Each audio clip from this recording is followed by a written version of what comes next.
Donc, rebonsoir. Je m'appelle Kevin Liopis et aujourd'hui, on va parler de GitLab Duo et comment est-ce qu'on peut gagner du temps sur la chaîne de développement avec cet outil. Et petit sondage, est-ce que quelqu'un parmi vous a déjà expérimenté GitLab Duo?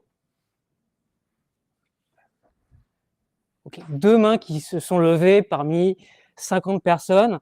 Donc, c'est pas grave, c'est l'occasion de découvrir, c'est le but de ma présentation. Mais avant de rentrer dans le vif du sujet, quelques mots sur moi. Ça fait 9-10 ans que je suis dev Java et 3-4 ans que j'expérimente un peu tous les assistants IA. Évidemment, je vous rassure, c'est un peu impossible de tous les connaître. Et actuellement, je travaille chez Exalt IT, qui est une ESN répartie un peu partout en France, notamment à Bordeaux. Mais en ce qui me concerne, je travaille en région parisienne et je suis venu exprès aujourd'hui à Bordeaux pour cet événement. Et donc en région parisienne, mon client c'est Before et c'est dans le contexte Before que j'ai expérimenté GitLab Duo avec mon équipe au quotidien, face à des situations précises. Donc GitLab Duo, comme tous ses concurrents, c'est un plugin qu'on va trouver du côté de l'IDE, mais pas uniquement. C'est un peu plus que ça. C'est aussi une plateforme d'agents qui vont travailler sur la plateforme GitLab, sur toute la chaîne DevSecOps. On verra ça après. Et plus particulièrement, ces agents, ils vont faire quoi exactement? Ils vont, par exemple, dans le cadre d'une MR, réaliser une revue assistée. Ça aussi, on le verra. Dans le cadre des pipelines, des agents vont pouvoir analyser les logs pour identifier directement la root cause et les corrections qui y sont associées. Et pourquoi pas interfacer nos agents avec des systèmes externes comme Jira pour gagner du temps. Et enfin, en termes de sécurité, si vous connaissez GitLab CI, vous savez qu'on est capable de détecter des vulnérabilités de sécurité avec ça. Ce que GitLab Duo va permettre de faire en plus, c'est d'optimiser le rendu, synthétiser la synthèse de ces détections, par exemple avec un reporting bien formaté comme vous le souhaitez, potentiellement avec la root cause et les corrections que vous souhaitez qu'il faut appliquer, et pourquoi pas d'autres éléments d'affichage si vous le souhaitez. Donc ça, c'est globalement GitLab Duo. Et dans le cadre de ma présentation, je vais faire du live prompting sans filet. Et le use case, c'est celui-là, c'est tout simple. C'est une application to-do list basée sur du Java Spring Boot. Alors je sais que de ce que j'ai compris chez BetClick, on est plus Kotlin. Moi, je suis un peu plus Java. Et on va implémenter sur cette présentation une feature qui est toute simple, qui est la récupération d'un to-do. Un to-do, qu'est-ce que c'est? Un to-do, c'est ni plus ni moins qu'une tâche qui est soit à faire, soit qui est terminée. J'ai un Swagger sous la main avec les attributs du to-do. Un to-do, il a un titre, un attribut completed. Est-ce que le to-do est terminé ou non? Et un attribut order qui indique le numéro d'ordre du to-do dans la liste. Et enfin, une date d'expiration. Revenons sur la fonctionnalité en elle-même qui est toute simple, qui consiste seulement à développer un endpoint pour récupérer la to-do par son ID. Si on les répertoriée, on renvoie 200 avec le to-do encore de la réponse. Autrement, on renvoie 404. Ça, c'est du réchauffé, on connaît. Je vais maintenant basculer sur mon IDE VS Code. Et je vais commencer par vous parler des fichiers Markdown que je vais utiliser pour gagner du temps dans les développements. Donc d'abord, on a le fichier chat rules qui est un peu l'équivalent de Copilot Instructions, qui est le point d'entrée de GitLab Duo reconnu automatiquement par l'outil.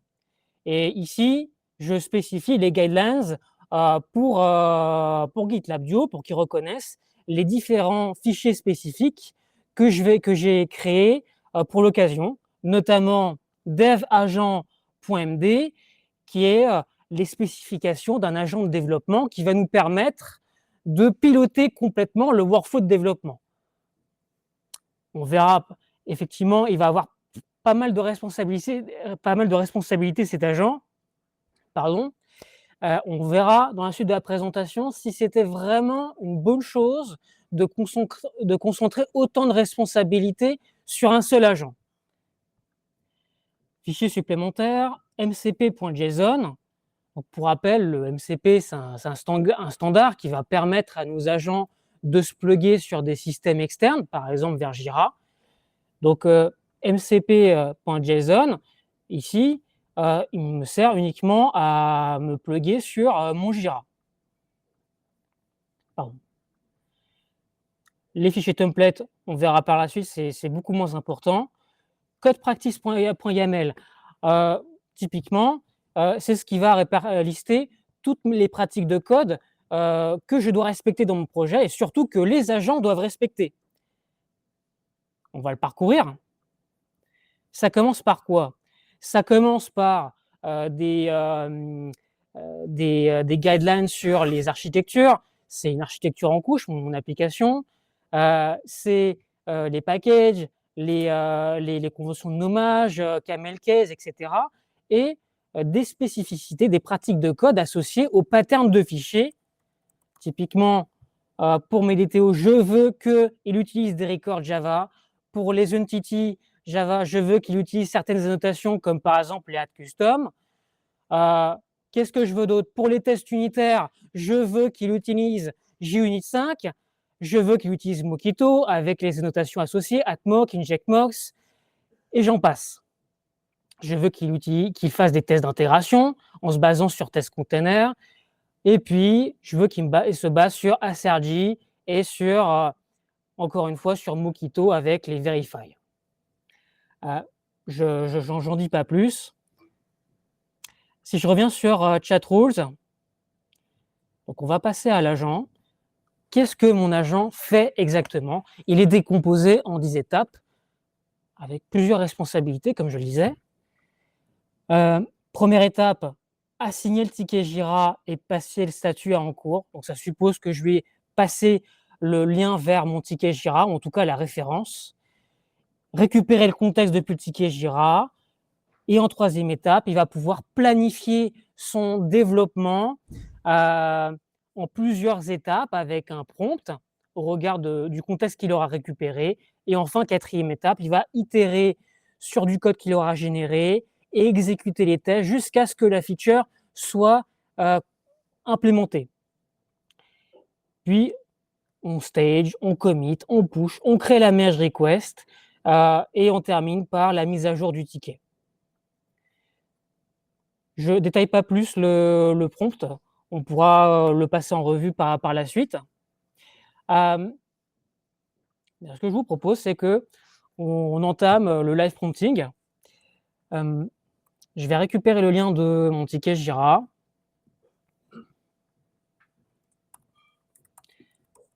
En mode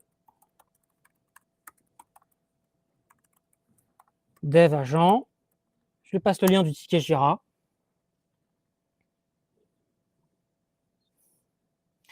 Donc, il me demande est-ce que je peux récupérer le ticket Jira qui porte cette référence.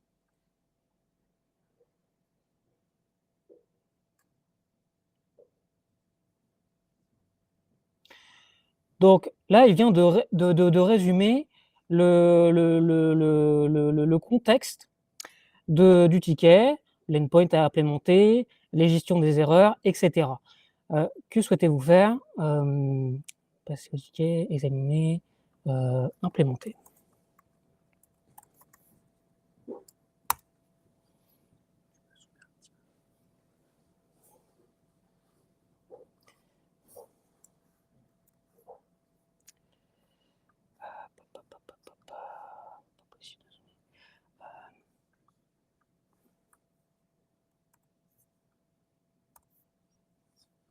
J'espère que vous voyez mieux.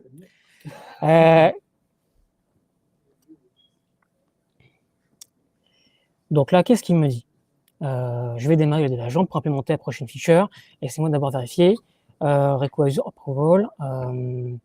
Project égale Scrum, in type égale story ordered by assuré. C'est pas exactement ce que je lui ai demandé.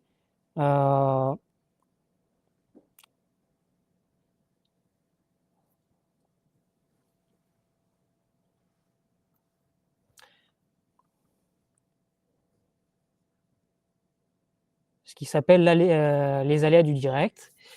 Donc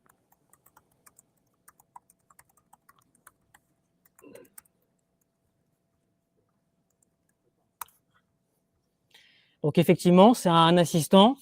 Il fait pas tout ce qu'on attend de lui. On va parfois vérifier ce qu'il fait, même si en principe le prompt devrait suffire.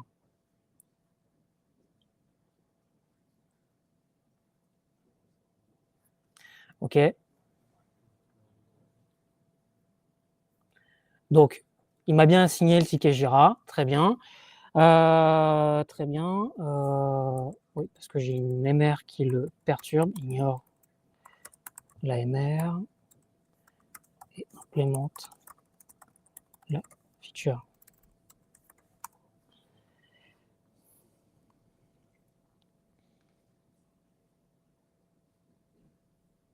Donc là, puisque c'est un agent, il doit comprendre dans quel environnement il évolue. Donc, il va scanner le projet et par la suite, il va implémenter étape par étape la feature. D'ailleurs, il a déjà planifié ce qu'il va faire, notamment le service, le contrôleur et les tests unitaires.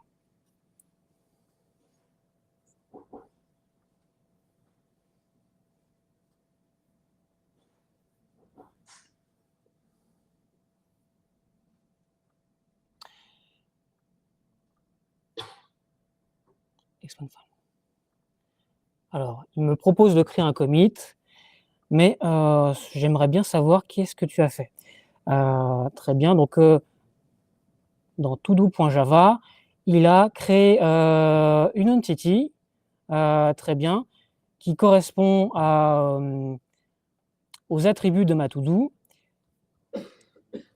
Je vais améliorer ça. Error DTO, donc ça c'est pour les erreurs. To-do repository, il m'a créé une to-do repository conformément à Spring Boot JPA. Une exception to not found exception, d'accord. Le service, qu'est-ce qu'il a fait? Il a rajouté une méthode getToDoById, c'est bien ce qu'on attend. Il va jeter une exception lorsque la to-do n'a pas été trouvée, etc. On a du mapping. Dans le to-do controller, il va rajouter cet endpoint là qui correspond à ce qu'on attend. Il passe l'ID en path variable. Il appelle le service, très bien. Global exception handler. Donc effectivement, lorsqu'on jette l'exception, il faut que ce soit mappé avec une erreur 404. Les tests unitaires, voyons de quelle manière ils sont structurés. Donc ici pour le to-do service, il appelle la méthode, il utilise bien Assergy comme... Ah non, c'est pas Assergy. Dommage. Très bien. Dans to-do controller test, il a ajouté les tests unitaires également. Les tests d'intégration.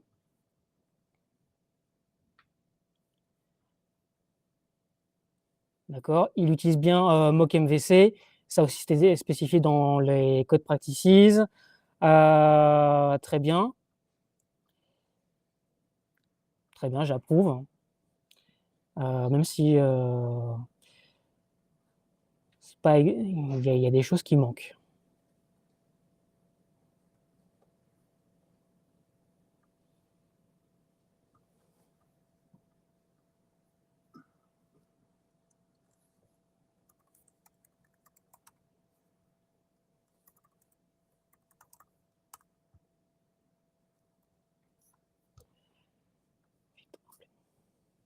Donc Donc là, il va créer la merge request.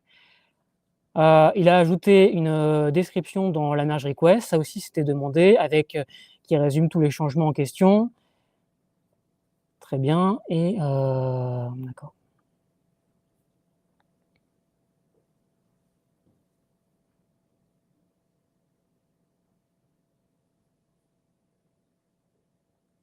D'accord, il met à jour le ticket Jira. Très bien. Voyons cette merge request.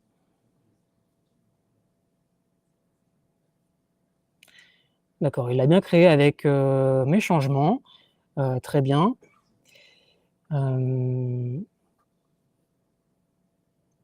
Et là, il va se passer quelque chose.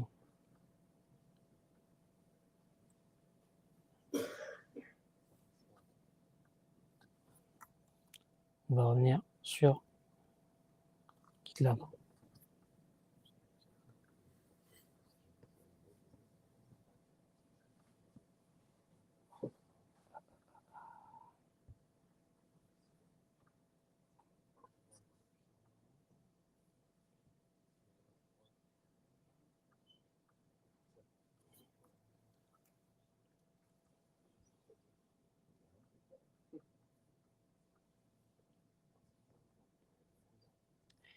Donc on devrait avoir une erreur puisqu'il va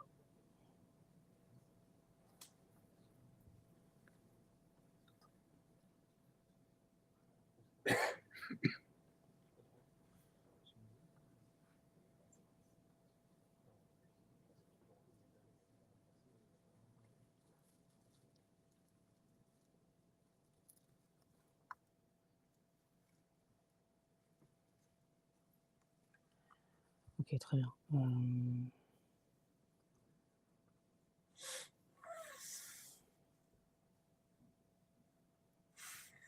Ok, j'ai des tests en échec. Bien. Ok. Donc, ce que va me permettre GitLab Duo, je pourrais le faire du côté de l'IDE, mais j'ai le bouton sous la main. Avec Troubleshot, je vais pouvoir lui demander est-ce que tu peux me dire d'où vient l'erreur, quels tests sont en échec et qu'est-ce que tu peux faire pour corriger ça. Donc ici, donc le problème, c'est que l'application est configurée pour utiliser un certain driver et c'est pas le driver compatible, d'accord. Et donc là, il nous propose une solution. Mais a priori, il est dans les choux. Ça correspond pas du tout à ce qui se passe.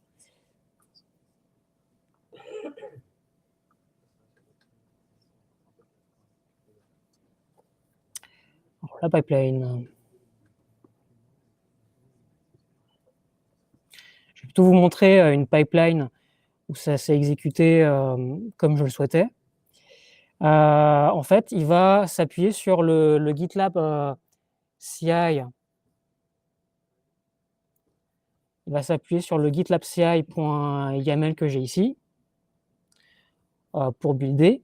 Pour une raison que j'ignore, il a utilisé le pipeline par défaut de GitLab avec tout ce qui est embarqué. Il n'a pas pris en compte ce GitLab CI.yaml, ce qui explique pourquoi on n'a pas une erreur lors du build. Et donc, ici, lors de ce build-là, ce qui s'est passé, si on fait troubleshot, il va découvrir qu'en réalité, il y a le GitLab CI.yaml utilise la mauvaise image, puisqu'en réalité, j'essaie de builder un projet avec la version 11, avec la version 11, alors que c'est un projet en Java 21. Donc la correction, c'est tout simplement de remplacer l'image par la bonne. Effectivement, j'aurais pu lui demander directement, mais je le fais pour gagner du temps. Et le build va passer, mais pour nous épargner Pour éviter de perdre du temps, ce que je vais faire, je vais passer directement à l'AMR.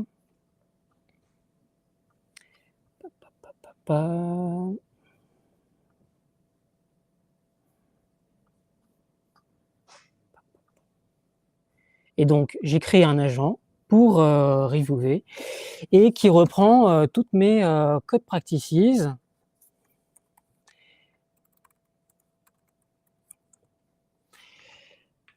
Et maintenant, c'est à lui de jouer. Il va me faire des recommandations sur mon code.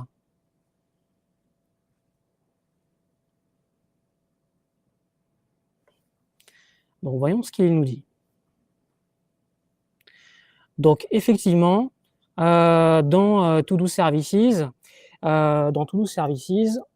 si on regarde le code,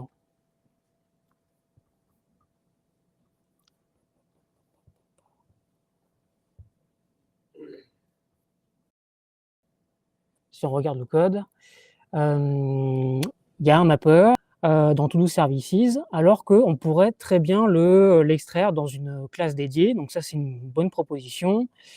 Qu'est-ce qu'il a proposé d'autre? Test unitaire incomplet dans le contrôleur. Du coup, teste une exception levée par le service, mais le contrôleur ne devrait jamais recevoir cette exception directement. Ouais, effectivement, il a raison. Créer un test dédié pour Global Exception Handler. Effectivement, il ne l'a pas créé, c'est un mauvais point. Et je peux lui demander de rajouter les commentaires dans la AMR, puisqu'il ne l'a pas fait par défaut.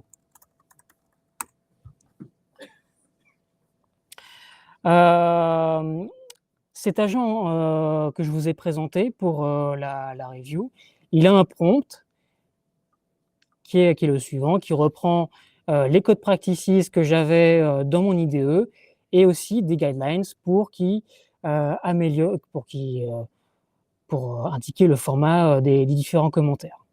Les tools qu'on peut voir ici, c'est tout ce qui va lui permettre d'interagir avec mes commits GitLab, rajouter des commentaires. Ça, il ne peut pas le faire tout seul, c'est uniquement parce qu'on lui a dit list all, create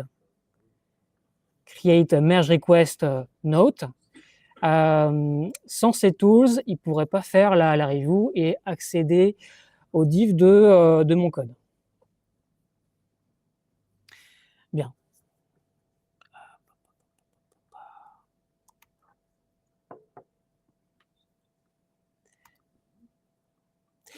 Donc, GitLab Duo, c'est aussi... j'ai utilisé le chat dans mon IDE, mais j'ai un autre onglet qui s'appelle le flow. Le flow, c'est quoi? Ça va être ni plus ni moins ça va permettre d'initier un workflow pour déclencher plusieurs agents qui vont s'exécuter successivement.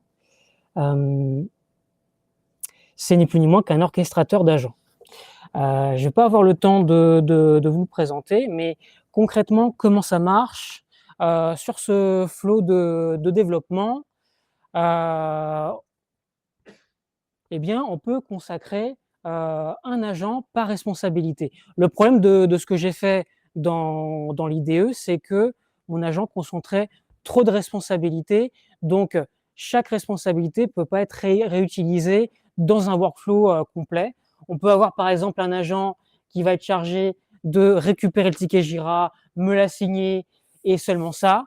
Un agent capable de développer par itération, créer la merge request, commit, push, et un autre agent qui va être responsable de, lorsque par exemple des tests tombent en échec, eh bien itérer là-dessus pour identifier la root cause et corriger, proposer des solutions et le pusher dans une merge request automatiquement, avec la validation du développeur. Un agent pour la review, comme on vient de le voir, et pour la release, on le sait, la release, c'est un process qui peut être laborieux. Un agent est tout à fait pertinent jusqu'au déploiement. Donc, en conclusion, GitLab Duo, comme tous ses concurrents, Ça remplace pas les devs, c'est pas là pour toujours produire du code propre, même si le prompt est censé suffire. On est censé tout de même vérifier ce qu'il produit pour éviter les hallucinations. Lorsqu'il produit des hallucinations, il vaut mieux être là pour le voir et ajuster le tir. On ne peut pas lui faire les confiances les yeux fermés et parfois on est amené à perdre du temps dans le flow de développement si on n'applique pas les bons prompts. Mais en appliquant les principes clés, notamment des fichiers Markdown, Chatrules et compagnie, plus les agents qu'on va trouver du côté de la plateforme, on va gagner du temps, on va déléguer les tâches avec le moins de valeur ajoutée, notamment assigner le ticket Jira lorsqu'il ne skippe pas l'étape, faire une revue assistée, identifier les routes causes dans les pipelines, etc. En se basant sur l'agentique et le MCP.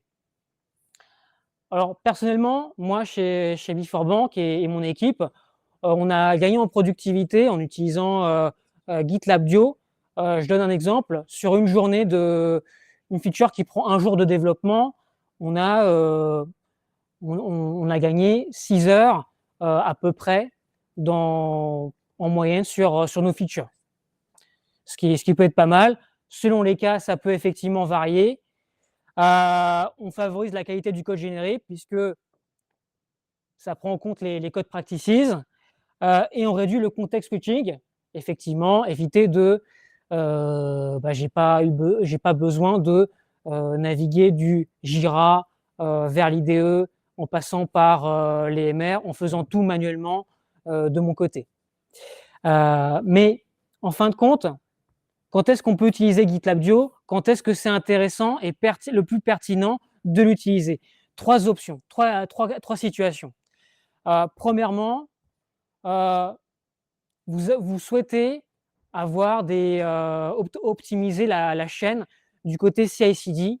Dans ce cas-là, il y a un vrai intérêt d'utiliser les agents de GitLab Duo Agent Platform pour être plus précis.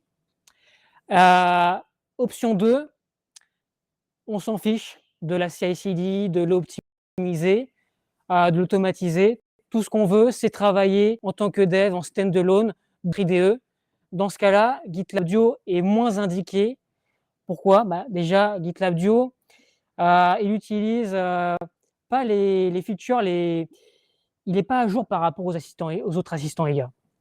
Il n'intègre pas le CLI comme Gemini et GitHub Copilot. Il est en retard sur ça. Aussi, pour un même prompt, il va avoir des réponses moins pertinentes que ses concurrents, même si c'est le même modèle. Il faut savoir qu'il a une context window beaucoup plus restreinte. Et donc, dans ce cas-là, dans cette option 2, je recommanderais davantage un autre assistant IA. Option 3, on réunit le meilleur des deux mondes, optimiser la CI/CD avec des agents, plus standalone en dev.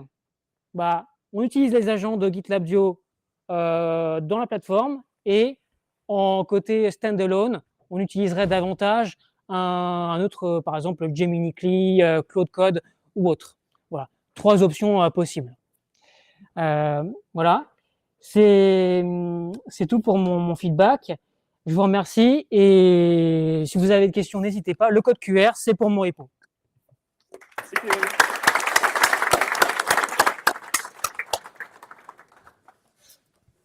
On va prendre des questions. Ouais. Merci, c'était très réel. Les outils que vous avez signalés, on peut rajouter des outils custom ou c'est des outils prédéfinis? Quels outils?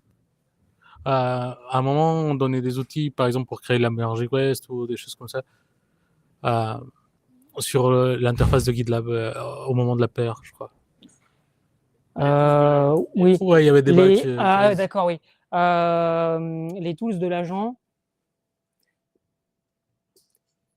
Vous parlez de celui-là? Ouais, celle-là. Oui, oui, il y a tout un catalogue de tools qu'on peut ajouter. Par exemple, si je fais Moi, bon, je peux l'éditer et rajouter les tools que je veux, effectivement. Je peux utiliser tout ce que je veux. J'ai tout un catalogue. Ah, mais du coup, c'est un catalogue de tools prédéfinis, c'est ça? Exactement, oui. Ok.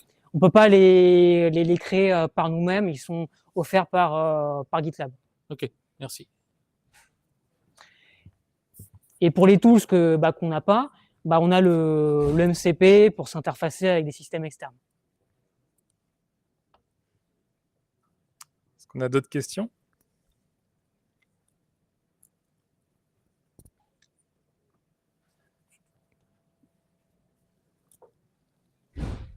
J'en avais une par curiosité là, sur les pull requests, en fait, il n'a pas la faculté de se lancer tout seul, de commenter, c'est ça? Tu dois l'interroger pour qu'il fasse une review actuellement? Alors, on n'est pas obligé. Il peut se lancer automatiquement. Ok. Il peut se lancer automatiquement, mais effectivement, je ne l'ai pas configuré pour ça.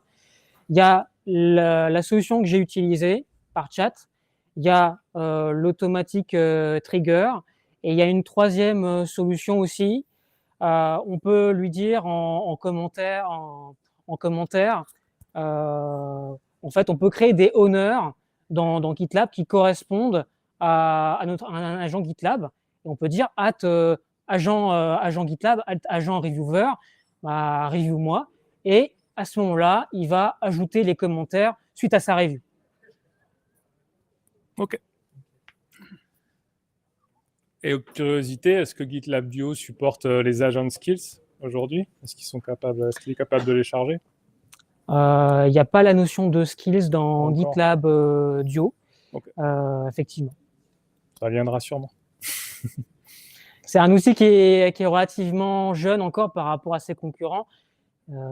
Ça fait 1 an et demi qu'il est sorti, donc il peut encore évoluer. Lorsque GitHub Copilot est sorti, il était aussi très en retard par rapport à Cursor, et ensuite il s'est rattrapé. On voit que aujourd'hui il s'est beaucoup rattrapé, beaucoup. Je vous remercie. Merci à vous. Merci Kevin.